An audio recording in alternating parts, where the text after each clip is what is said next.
Hello दोस्तों, welcome to my channel all technology दुनिया। मैं एम एस सैनी। आज मैं आपको बताऊंगा पीएफ निकालने के नियम व शर्त है। बहुत सारे लोगों के दिमाग में क्वेश्चन रहता है कि क्या उन्होंने काम छोड़ दिया तो वो पूरा पीएफ निकाल सकते हैं या नहीं निकाल सकते हैं, या पीएफ निकालने का प्रोसीजर्स क्या है, उसके नियम व कानून क्या है। सारी चीज़ें मैं आपको बताऊँगा इस वीडियो के माध्यम से बहुत ही आसान भाषा में। तो वीडियो को पूरा देखें, और अगर आप मेरे चैनल पर पहली बार आए हैं तो चैनल को सब्सक्राइब करना ना भूलें और वीडियो को लाइक अवश्य करें। तो चलिए दोस्तों, शुरुआत करते हैं आज की वीडियो के बिना किसी देरी के।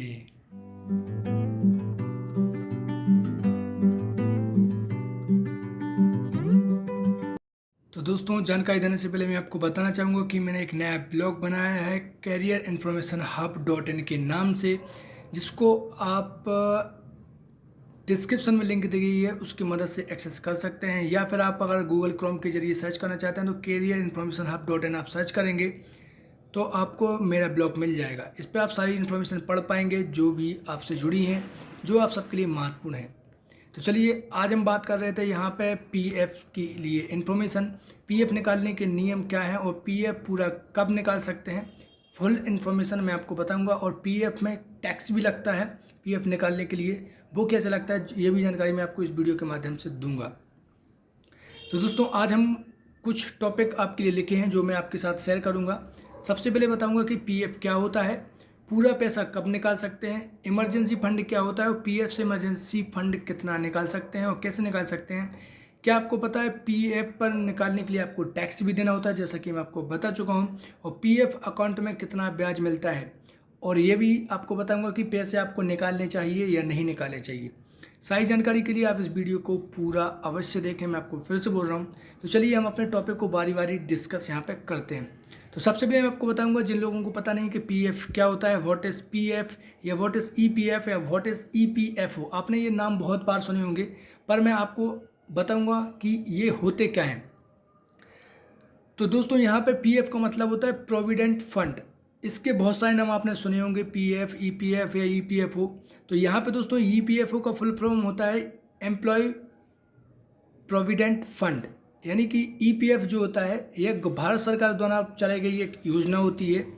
तो जब कोई योजना भारत सरकार द्वारा चलाई जाती है तो उस स्थिति में क्या होता है, उसको देखरेख करने के लिए भी कोई ना कोई संस्था जरूर बनाई जाती है, ताकि उसके अंडर में यह जो साइट है या जो योजना बनाई गई है वो सही तरीके से उसका संचालन हो सके। तो दोस्तों, ईपीएफओ एक योजना है, और ईपीएफओ एक तरह की ऑर्गेनाइजेशन है जो कि ईपीएफ को दायरे में रखकर उसको ध्यान रखती है, यानी उसकी देखरेख करती है। इसका फुल फॉर्म होता है एम्प्लॉय प्रोविडेंट फंड ऑर्गेनाइजेशन। इस योजना के अंतर्गत कई प्राइवेट सेक्टर, गवर्नमेंट सेक्टर या कंपनियां आती हैं, जिसमें लगभग 20 से 30 लाख कर्मचारी कार्यरत हैं जो कि ईपीएफ के जरिए जुड़े हुए हैं। अब ये कंपनियां क्या करती हैं दोस्तों, तो ये कंपनियां ऑर्गेनाइजेशन में जो कर्मचारी होते हैं उनके कुल पेमेंट में से कुछ हिस्सा काट लेती हैं, जिसको टीडीएस कहते हैं, और यह टीडीएस आपके पीएफ अकाउंट में जुड़ता रहता है। भविष्य में यही टीडीएस आपको पेंशन के तौर पर वापस किया जाता है। इसमें आपको भारत सरकार से भी कुछ अंश मिलता है, और इसके साथ ही आपके टोटल पीएफ के ऊपर ब्याज भी आपको मिलता है, यानी आपको डबल फायदा होता है पीएफ के जरिए। आपके पास अगर पीएफ अगर आपका कटता है तो उसमें आपको डबल फायदा होता है। तो दोस्तों, अब आते हैं कि पूरा पैसा कब निकाल सकते हैं and how to withdraw full PF money. तो दोस्तों, एक टॉपिक पर बात करेंगे कि पीएफ का पैसा कैसे निकाल सकते हैं। अगर आपको पैसे की ज़रूरत है तो वो आप कैसे निकाल पाएंगे।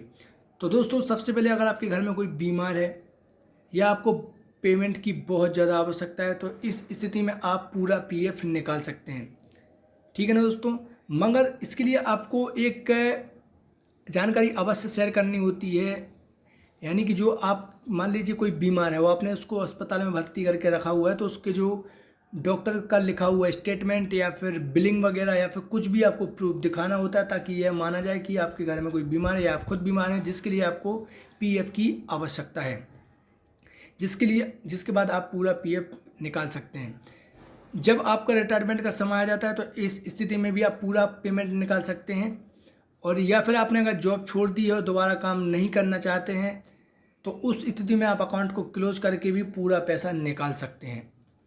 अब चौथा पॉइंट है यहाँ पे कि नौकरी छूट जाने के बाद एक साथ आप 75% पीएफ निकाल सकते हैं, यानी कि अगर आप आपने काम किया और आप नौकरी आपने छोड़ दी, तो उस समय आप 75% एक बार में अपना पूरा पीएफ निकाल सकते हैं और जिससे आप अपने खर्चों को चला सकते हैं। शेष बचे 25% को अगर आप चाहें तो अकाउंट में पड़े रहने दे सकते हैं। यानी कि आपने मान लीजिए 75% हिस्सा आपने निकाल लिया है और अगर वो 25% अगर आप हिस्से अपने अकाउंट में पड़े रहने देंगे तो उससे आपको कोई लॉस नहीं होगा। और वो अमाउंट जब आप किसी कंपनी को, मान लीजिए आपने एक ए कंपनी में आप काम करते हैं और आपने ए कंपनी को छोड़ दिया, अब आपने बी कंपनी ज्वाइन कर ली है, तो आप वो ए कंपनी का जो पीएफ का जो पैसा है उसको बी कंपनी में ट्रांसफ़र कर सकते हैं और आपका जो पीएफ का नंबर होता है वही सेम रहेगा हर बार। तो अगर आप वो पैसे निकालना चाहते हैं तो रेस्ट अमाउंट जो 25% उसको निकाल भी सकते हैं। अगर आप उसको ट्रांसफ़र कराना चाहते हैं तो आप उसको बहुत ही आसानी से उसको ट्रांसफ़र भी कर सकते हैं। अगर आपको अमाउंट निकाल ली है, जो शेष बची है 25%, तो उसको आप 1 से 2 महीने बाद, यानी काम छोड़ने के 1 से 2 महीने बाद उन पैसों को निकाल सकते हैं। अब मैं आपको यहाँ पर बताऊंगा कि इमरजेंसी फंड क्या होता है और पीएफ में इमरजेंसी फंड कितना निकाल सकते हैं। What is PF emergency fund and how to withdrawal PF.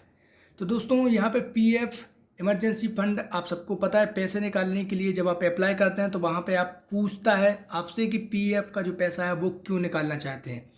PF है इमरजेंसी फंड में वो आपसे पूछ सकता है कि आप बीमारी के लिए पैसा निकालना चाहते हैं, घर बनाने के लिए पैसा निकालना चाहते हैं, या फिर अभी कोविड-19 की स्थिति चल रही है तो आप उसके लिए पैसे निकालना चाहते हैं, या दैनिक उपयोगी में खर्चे चलाने के लिए आप पीएफ निकालना चाहते हैं। और भी कई तरीके के जो फंड होता है उनको एक तौर पर इमरजेंसी फंड बोला जाता है, जिसकी जानकारी जब आप पीएफ के लिए फॉर्म भरेंगे निकालने के लिए तो वो आपसे ऐसा पूछता है। तो दोस्तों यहाँ पे मैं आपको बताऊंगा कि आप कितना पैसा किस सेक्टर में निकाल सकते हैं, यानी कि आपको पैसे की ज़रूरत है तो आप कितना पैसा किस सेक्टर में निकाल सकते हैं, सारी इन्फॉर्मेशन मैं आपको बताऊंगा। तो दोस्तों अगर आपने होम लोन लिया है, मान लीजिए आपने किसी एसबीआई बैंक से होम लोन लिया है और आपके पीएफ अकाउंट में पैसा है और आप चाहते हैं कि वो पीएफ अकाउंट का जो पैसा है उसके जरिए आप होम लोन की जो राशि है वो आप चुका दें, तो उस स्थिति में आप 90% तक एक बार में पीएफ निकाल सकते हैं। उसी तरीके से दोस्तों अगर आपने एजुकेशन लोन लिया अपने बच्चों को पढ़ाने के लिए, तो इस स्थिति में आप 50% तक का पीएफ अमाउंट जो है वो निकाल सकते हैं। और आपके घर में अगर किसी की शादी है और आप चाहते हैं कोई फंक्शन वगैरह है उसमें आप अपने पीएफ अकाउंट से पैसे निकालना चाहते हैं तो 50% तक आप पीएफ निकाल सकते हैं।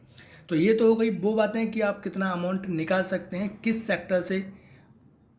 अब मैं आपको यहाँ पर बताऊंगा कि पीएफ निकालने के लिए आपको टैक्स देना होता है। जी हाँ दोस्तों, आपको अगर पता नहीं हो तो मैं आपके लिए सबसे महत्वपूर्ण इन्फॉर्मेशन है ये कि आपका जब आप पीएफ निकालते हैं तो उस समय आपको टैक्स भी देना होता है। और अगर आप टैक्स से बचना चाहते हैं तो वो भी मैं आपको बताऊँगा कि टैक्स से आप कैसे बच सकते हैं।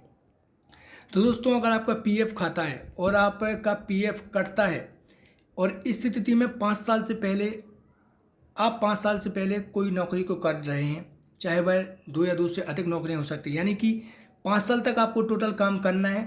उसमें आपने कितनी भी कंपनियां बदली हों कोई मतलब नहीं है, आपको 5 साल तक काम करना है उसी पीएफ खाते के साथ। ठीक है ना दोस्तों, ये हो गई पॉइंट नंबर 1। अब सीधे और सरल शब्दों में कहें कि आपका जो पीएफ अकाउंट है वह 5 साल पुराना होना चाहिए। अगर आपका पीएफ अकाउंट 5 साल पुराना नहीं है और फिर भी आप अपने पैसे को निकालते हैं तो उस स्थिति में आपको टोटल अमाउंट के ऊपर 10% तक का जो है वो टीडीएस या जो टैक्स है वो जमा करना हो सकता है। हालांकि हर बार ये पॉसिबल नहीं है, कई बार बैंकिंग ट्रांजेक्शन्स या फिर उस समय की टर्मिनोलॉजी क्या होती है उसके आधार पर ये टैक्स कम या ज़्यादा हो सकता है, लेकिन फिर भी ये बहुत बड़ी राशि है जिसका आपको बहुत ध्यान रखना होता है।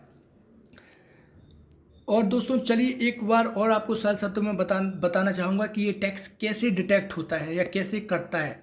तो मान लीजिए कि आपने 2016-17 में आपने कोई कंपनी ज्वाइन की, 17-18 तक आपने काम किया, ठीक है ना दोस्तों। उसके बाद आपने काम को छोड़ दिया, उसके बाद आप अपना पैसा निकाल लें, जो पीएफ अकाउंट है अपने का टीडीएस जो कटा है वो आप निकालने का निर्णय लेते हैं और आपके 5 साल यहाँ पे पूरे नहीं हुए। यहाँ पर आप देख लीजिए 16 से 17 और 17 से 18 आपको 2 साल हुए।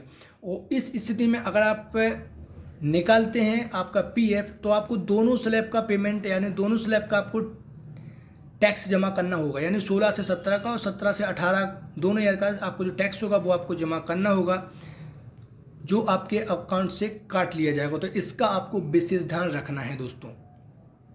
अब मैं आपको बताऊंगा कि पीएफ से अब यहाँ पे मैंने जो इन्फॉर्मेशन है वो लिखी नहीं है दोस्तों, यहाँ पे अगर आप पीएफ का जो टैक्स है उससे बचना चाहते हैं तो यहाँ पे आप इनकम टैक्स का जो फॉर्म होता है वहाँ पे आप इसको पूरा ब्यौरे को दर्शा सकते हैं। 15H और 15F शायद इसका जो फॉर्म नंबर है, तो आप उनको पूरा भर के और पीएफ में आप जमा करा सकते हैं ऑफिस में। इस तरीके से आप टैक्स से बच सकते हैं। अदर इन्फॉर्मेशन के लिए पीएफ से जुड़ी आप हमें कमेंट बॉक्स में कमेंट जरूर करें। आपका कोई क्वेश्चन है तो वो भी आप हमसे पूछ सकते हैं दोस्तों। अब मैं यहाँ पे आपको बताऊंगा कि पीएफ अकाउंट में कितना ब्याज मिलता है और आपको पैसे निकालने चाहिए या नहीं। What is the interest rate of PF account और we should withdrawal PF account money और नॉट, ये मैं आपको बताऊंगा। तो दोस्तों 2021 में पीएफ अकाउंट का जो ब्याज दर है वो मैं आपको बता देना चाहता हूँ 8.5% से ऊपर है, जो किसी भी सेविंग अकाउंट से, किसी भी बैंक के सेविंग अकाउंट से बहुत ज़्यादा है। यानी 8.5% आपको ईपीएफ अकाउंट के ऊपर ब्याज मिलता है। अगर आपका खाता बंद भी है तब भी आपको लगातार ब्याज मिलता रहेगा। अगर आपके पैसे उसमें पड़े हैं तो भी उसका आपको ब्याज मिलता रहेगा। तो दोस्तों अगर आप मुझसे पूछेंगे कि आपको पैसे निकालने चाहिए या नहीं निकालने चाहिए, तो वो मैं आपको बताऊंगा कि अगर आपको पैसे की ज़रूरत नहीं है, यानी मान लीजिए आपको कोई ज़रूरत नहीं है, आप बस पैसे को इसलिए निकालना चाहते हैं कि आपके पीएफ अकाउंट में पड़े हुए हैं, कहीं वो इधर उधर पैसे ना हो जाएं या कंपनी वाले उस पेमेंट को ना निकाल लें या फिर अन्य कोई प्रॉब्लम की वजह से वो आपके पेमेंट इधर उधर ना हो जाए, तो मैं आपको बताना चाहता हूं कि आपका पीएफ अकाउंट पूरी तरीके से सुरक्षित होता है। उसमें कोई भी हस्तक्षेप नहीं कर सकता है विदाउट आपकी परमिशन के। आपके मोबाइल नंबर पर हर बार ओटीपी आएगा और आपकी जब तक पासबुक उसमें नहीं लगेगी कोई भी आपका पीएफ नहीं निकाल सकता है। तो ये मैं आपको बता देना चाहता हूँ। तो दोस्तों अगर आप उस पर पैसे रहने देते हैं, यानी कि आप पीएफ नहीं निकालते हैं, तो उस पर आपको लगभग 8.5% के हिसाब से ब्याज मिलता रहेगा, जो आपके लिए बहुत अच्छा हो सकता है। अगर आप उस पूरे अमाउंट को ट्रांसफ़र भी करवाना चाहते हैं तो आप बहुत ही आसानी से पूरे अमाउंट को ए कंपनी से बी कंपनी में, जैसा कि मैं आपको उदाहरण दे चुका हूं, उसको ट्रांसफ़र भी करवा सकते हैं। कैसे ट्रांसफ़र करवाना है, क्या करना है, अगर आप जानना चाहते हैं तो आप हमें कमेंट बॉक्स में कमेंट करें। जो भी क्वेश्चन होगा पीएफ से जुड़ा हुआ और जितने भी कमेंट आएंगे उसके आधार पर मैं आपको अलग से वीडियो बना देंगे उन क्वेश्चन की, ताकि आपको एक एक क्वेश्चन का जवाब मिल जाए। तो दोस्तों मैं आशा करता हूं कि आपको ये जानकारी समझ में आ गई होगी, जो व्यक्तिगत जानकारी पीएफ से जुड़ी है और आपको ब्याज से जुड़ी या फिर आपके कितना टैक्सेस लगते हैं, सारी इन्फॉर्मेशन मैं आपको बता चुका हूं। अगर आपको पूरी जानकारी समझ में आई है तो आप हमें कमेंट बॉक्स में कमेंट जरूर करें और हमें बताएं कि आप इस जानकारी से संतुष्ट हैं या नहीं है, या मुझे किसी प्रकार की और भी जो जानकारी है जो आपको समझ में नहीं आई है, आपको कुछ कमी लगी है, तो उसके लिए भी आप हमें कमेंट बॉक्स में कमेंट करके बता सकते हैं कि आपने इस चीज़ को मिस किया है। हम उसको अलग से मेंशन जरूर करेंगे अगली वीडियो में। तो दोस्तों अगर आप इस जानकारी से संतुष्ट हैं और अगर आप मेरे चैनल पर पहली बार आए हैं तो मेरे चैनल को सब्सक्राइब कर लीजिए, क्योंकि मैं ऐसे ही बैंकिंग से जुड़ी हुई इन्फॉर्मेशन या फिर अन्य स्कीम जो है आपके लिए लाता रहता हूँ। और आप मेरे ब्लॉग को भी सब्सक्राइब करके रख सकते हैं, जिसकी लिंक मैंने डिस्क्रिप्शन में दे दी है, और ब्लॉग को भी आप कंटिन्यूसली पढ़ते रहिए, उसमें भी नई नई इन्फॉर्मेशन को अपडेट करता रहता हूँ। तो दोस्तों मिलते हैं अगले वीडियो में नई जानकारी के साथ। तब तक आप अपना बहुत ध्यान रखें इस कोरोना के दौर में। आपके घर में अगर कोई बूढ़ा बुजुर्ग है और बच्चे हैं तो उनका विशेष ध्यान रखें दोस्तों। जय हिंद दोस्तों।